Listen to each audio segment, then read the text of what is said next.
Bismillahirrahmanirrahim. Assalamualaikum warahmatullahi wabarakatuh. Selamat pagi dan salam sejahtera untuk anakku semua. Alhamdulillah kita panjatkan syukur kehadirat Allah SWT.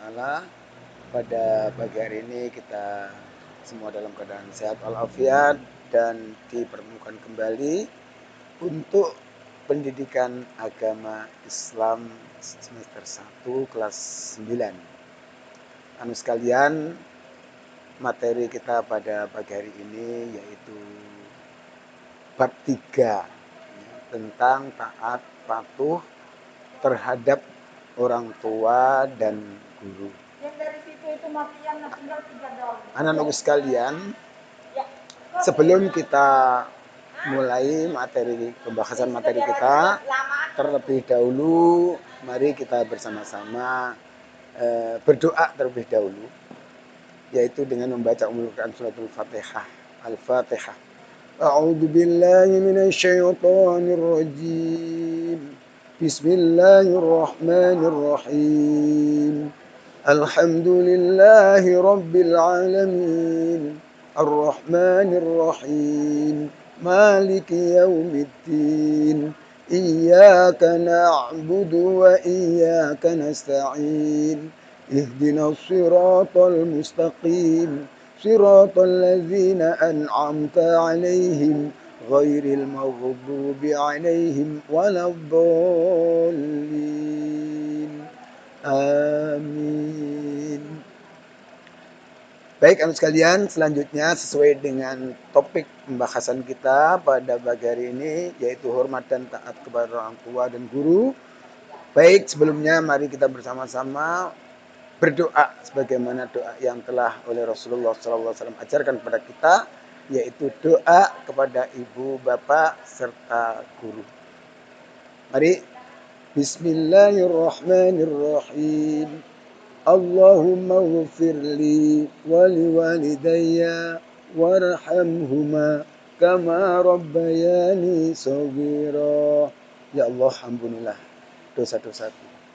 Ampunilah dosa kedua orang tuaku, sebagaimana mereka telah mengasuh dan merawatku sejak kecil. Amin ya rabbal alamin. Anu sekalian, mengingat keterbatasan waktu, ya, mari kita mulai saja materi kita, yaitu bab 3 hormat dan taat kepada orang tua. Ya. Materi ini akan kita bagi pembahasannya, yaitu yang pertama perilaku hormat serta taat kepada orang tua dan guru. Kemudian yang kedua penerapan perilaku hormat dan taat kepada orang tua dan guru dalam keseharian. Anu sekalian, baik, yang pertama yang akan kita pelajari adalah berperilaku hormat serta taat kepada orang tua dan guru. Di sini akan kita bagi dua.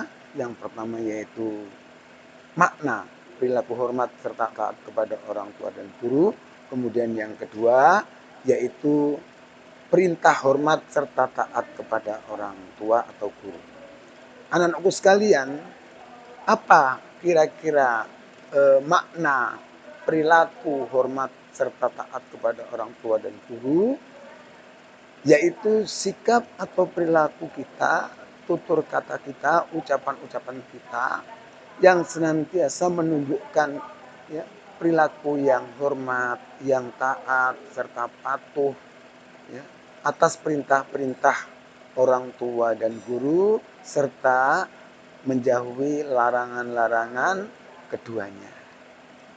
Ya, terkecuali, ya, kalau orang tua itu dan guru itu menyeru atau mengajak kepada kita untuk perbuatan jahat misalkan. Ya. Nah, jika kita dapati kedua orang tua dan guru mengajak suatu kejahatan, maka itu pun kita diperintahkan untuk menolaknya. Namun dengan kata-kata atau perilaku yang santun, ya, yang hormat kepadanya. Tidak diperkenankan untuk dengan mengatakan kata-kata yang kasar, yang keras. Oke, sekalian, mari yang kedua, perintah hormat serta taat kepada orang tua dan guru. Tentunya ini adalah dalil nakli dari Allah SWT serta Rasulullah SAW. Ya, bagaimana dalil Al-Quran tentang perintah hormat taat patuh kepada orang tua dan guru? Yaitu yang pertama dalam surat Al-Isra, surah ke-17 ayat 23. Yang kedua surat Luqman, surah ke-31 ayat 14. Serta hadis-hadis Rasulullah SAW yang telah diriwayatkan oleh Tirmidzi, yang telah diriwayatkan oleh Muslim, dan yang telah diriwayatkan oleh Ahmad.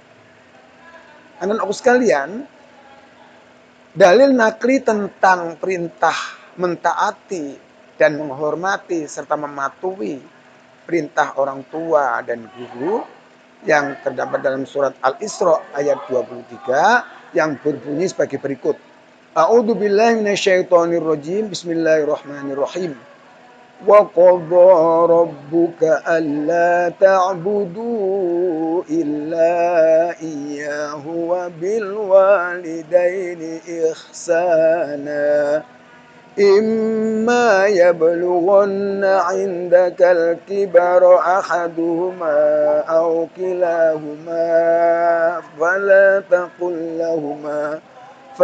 تقل لهما أف ولا تنهرهما وقل لهما قولا كريما. Yang artinya, dan Tuhanmu telah memerintahkan agar kamu jangan menyembah selain Dia, dan hendaklah berbuat baik kepada ibu bapak.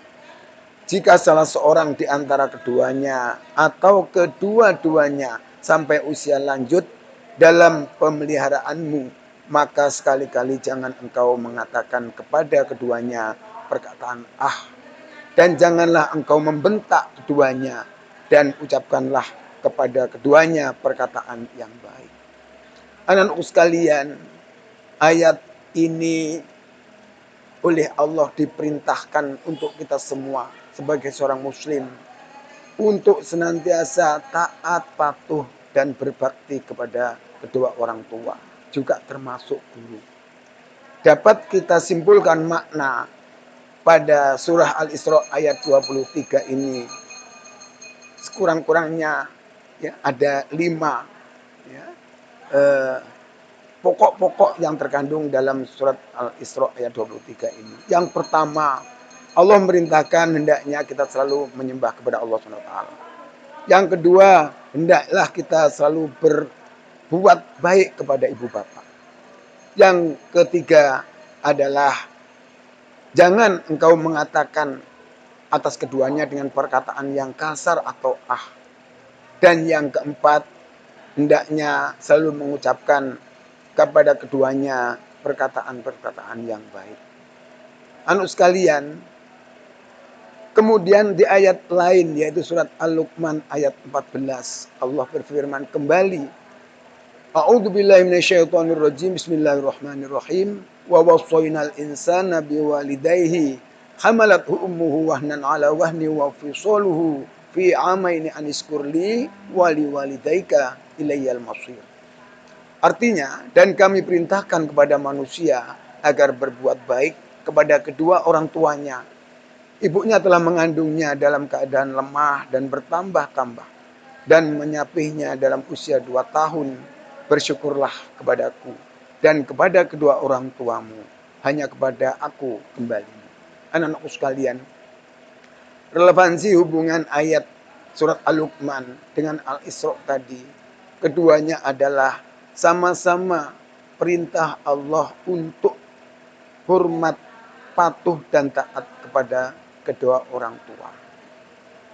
Kemudian dalam ayat ini yang dapat kita maknai, kita pahami, diantaranya adalah hendaknya kita senantiasa bersyukur kepada Allah atas segala nikmat dan karunia-Nya yang diberikan kepada kita semua.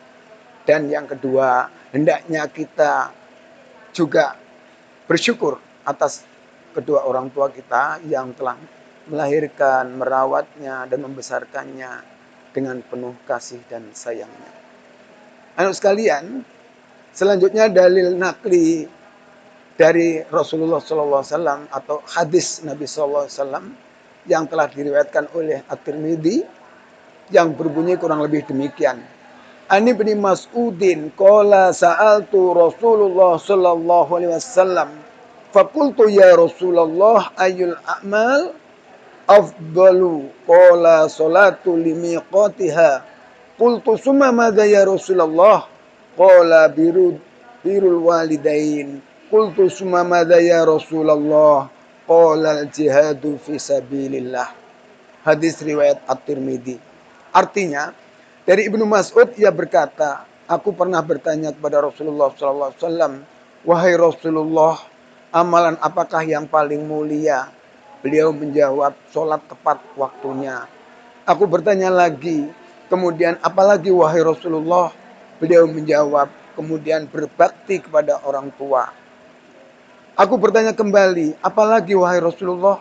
Kemudian berjihadlah di jalan Allah SWT. Hadis riwayat Tirmidzi. Anu sekalian, dalil nakli kedua-duanya dari Al-Quran dan Al-Hadis sebagai sumber hukum agama kita, yaitu agama Islam. Tentunya kita wajib atau patut ya, mengimani dan meyakini serta menerapkan dalam kehidupan sehari-hari, yaitu senantiasa berbakti, taat, patuh, menjalankan segala perintah-perintah orang tua dan menjauhi larang-larangannya, termasuk melaksanakan perintah guru dan menjauhi larangan-larangan guru. Anak-anakku sekalian, selanjutnya yang kedua yaitu penerapan perilaku hormat dan taat dalam keseharian serta hikmahnya. Bagaimana penerapan perilaku hormat dan taat dalam keseharian? Yang pertama yaitu perilaku hormat dan taat kepada orang tua. Kemudian yang kedua perilaku hormat dan taat kepada guru. Kemudian yang ketiga hikmah berperilaku hormat serta taat kepada orang tua dan guru. Baik anak sekalian, mari kita bahas bagaimana perilaku hormat dan taat kepada orang tua. Perilaku hormat dan taat kepada orang tua dapat kita bagi menjadi dua bagian. Yang pertama, hormat dan taat kepada orang tua saat masih hidup. Dan yang kedua, hormat dan taat kepada orang tua saat telah meninggal dunia. Anak sekalian, bagaimana perilaku hormat dan taat kepada orang tua semasa hidupnya? Yang pertama, ya, hendaknya kita selalu mentaati apa-apa yang telah diperintahkan. Dan juga menjauhi segala apa yang telah dilarangnya oleh orang tua. Kemudian termasuk mengucapkan salam ketika datang dan pergi. Ya. Kemudian mencium tangannya ya, pada saat kita akan pergi ke sekolah. Kemudian juga termasuk membantu tugas-tugas ibu di rumah. Ya, seperti misalkan menata ruang kamar setelah kita bangun tidur, kemudian menyapu halaman, menyapu ruangan, termasuk membantu ibu mengasuh adik-adik kita. Ini adalah perilaku-perilaku yang bisa kita terapkan terhadap kedua orang tua semasa masih hidup. Kemudian bagaimana perilaku hormat dan taat kepada orang tua ketika orang tua sudah meninggal dunia? Di antaranya adalah mendoakan.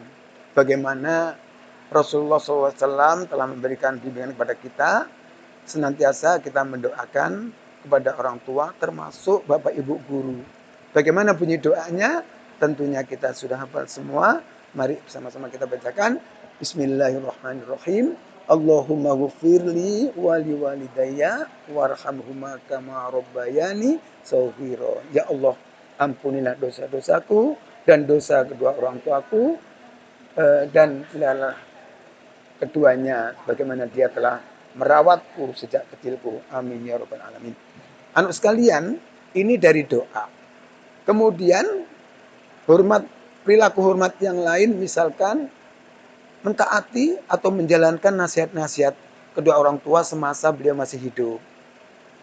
Kemudian juga termasuk memelihara, menjaga silaturahmi, ya, terhadap keluarga orang tua kita yang sudah meninggal. Kemudian menjaga kerukunan di antara saudara-saudara seayah dan seibu, ya.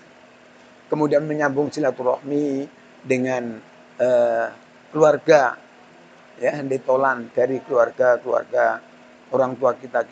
Ya. Inilah di antara perilaku hormat yang dapat kita lakukan ya semasa orang tua hidup maupun orang tua kita telah meninggal dunia. Ya. Lalu bagaimana kalau terjadi orang tua itu misalkan mengajak atau menyuruh kepada kejahatan? Tentunya kita semua menolaknya. Akan tetapi menolaknya dengan kata-kata yang ma'ruf, kata-kata yang santun, kata-kata yang hormat. Tidak diperkenankan dengan kalimat-kalimat yang kasar.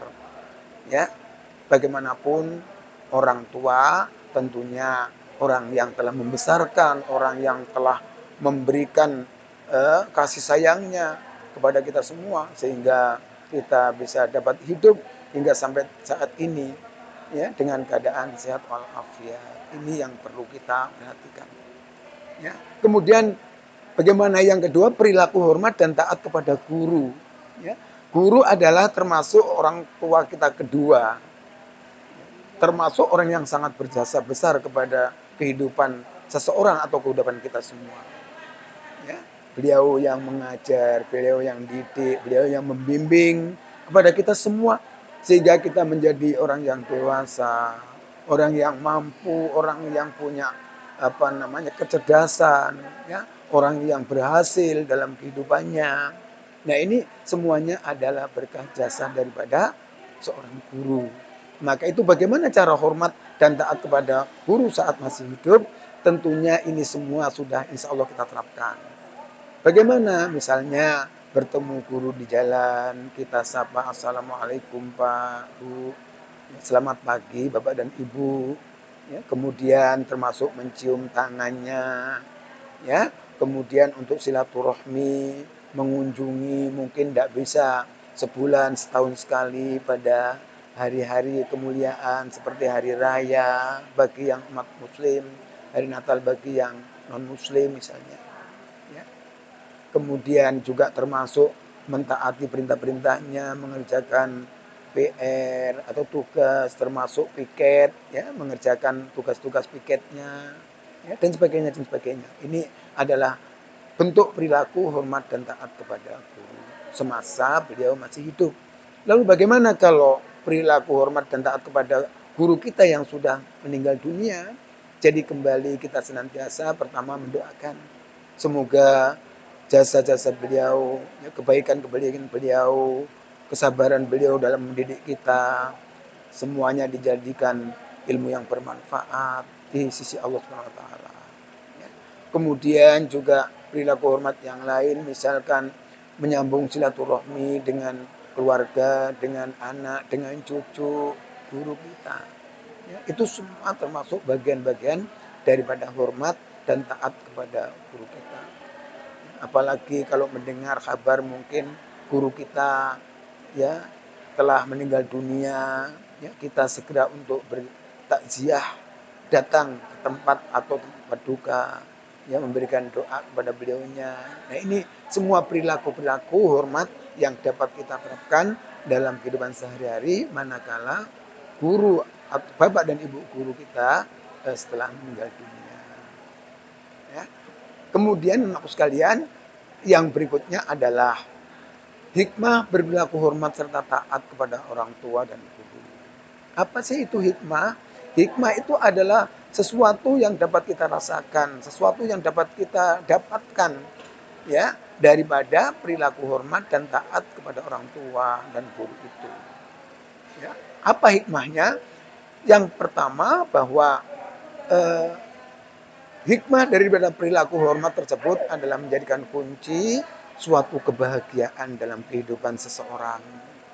Ya, menjadi kunci masuk surga artinya kunci kebahagiaan hidup. Jadi anak sekalian, untuk mendapatkan kebahagiaan hidup di dunia maupun di akhirat tentunya juga kita harus mengamalkan atau menjalankan hormat taat kepada orang tua, termasuk guru. Yang kedua hikmahnya adalah mendapat ridhonya Allah dan orang tua. Anak sekalian, sangat kita harapkan. Karena ridhonya Allah terletak kepada ridhonya orang tua, murkanya Allah juga terletak kepada murkanya orang tua. Tentunya eh, pantas kalau Allah itu mengangkat derajat orang tua itu ya terhadap putra putrinya atau terhadap murid-muridnya itu sangat tinggi. Ada yang menyebutkan dalam hadis Rasulullah ya, ridallahu fi ridul walidain, ridhonya Allah terletak pada ridhonya kedua orang tua, ridhonya kedua orang tua terletak pada ridhonya Allah. Suktullah suktul walidain, murkanya Allah juga terletak pada murkanya orang tua. Anak sekalian, semoga kita dengan pelajaran ini bisa memahami dan menerapkan dalam kehidupan sehari-hari untuk senantiasa mewaspadai perilaku-perilaku yang bisa menjadikan murkanya Allah dan murkanya orang tua. Kemudian hikmah yang ketiga mendapat pahala berjuang di jalan Allah Subhanahu wa taala. Masya Allah. Ya. Cukup tinggi penghargaan Allah Subhanahu wa taala dalam sikap atau perilaku hormat serta taat kepada orang tua dan guru sehingga perilaku itu bisa disebut sebagai pejuang di jalan Allah Subhanahu wa taala. Kemudian yang keempat, hikmah yang kita petik, yang kita dapat adalah memberi ketenangan dalam hati dan jiwa. Tentunya kita semua mengharapkan, menginginkan ketenangan, ketentraman hati dan jiwa kita dalam kehidupan sehari-hari. Maka di sini salah satunya adalah untuk menjadikan ketenangan dan ketentraman hati dan jiwa ini adalah berperilaku hormat, taat, patuh kepada orang tua dan guru. Inilah anu sekalian secara singkat yang dapat Bapak sampaikan dan selanjutnya silakan lebih luas lagi dibaca pada buku Pendidikan Agama Islam kelas 9 bab 3. Dan selanjutnya untuk evaluasi sebagaimana yang Bapak sampaikan, Bapak harapkan anak-anakku memiliki buku soal bank-bank soal pendidikan agama Islam ya mandiri karena di sana adalah latihan-latihan soal yang cukup luas dan cukup membantu ya wawasan agama kita dan pemahamannya. Untuk itu sekalian sekali lagi Bapak sarankan anak-anakku dapat memiliki eh, bank soal pendidikan agama Islam melalui buku mandiri. Demikian anak sekalian yang dapat Bapak sampaikan. Semoga kiranya Allah berkenan untuk memberikan bimbingan dan petunjuknya kepada kita sehingga kita dapat menjalankan perilaku kita sehari-hari selalu hormat dan taat serta patuh kepada kedua orang tua dan juga kepada guru. Demikian kurang lebihnya mohon maafkan. Billahi taufik wal hidayah. Wassalamualaikum warahmatullahi wabarakatuh.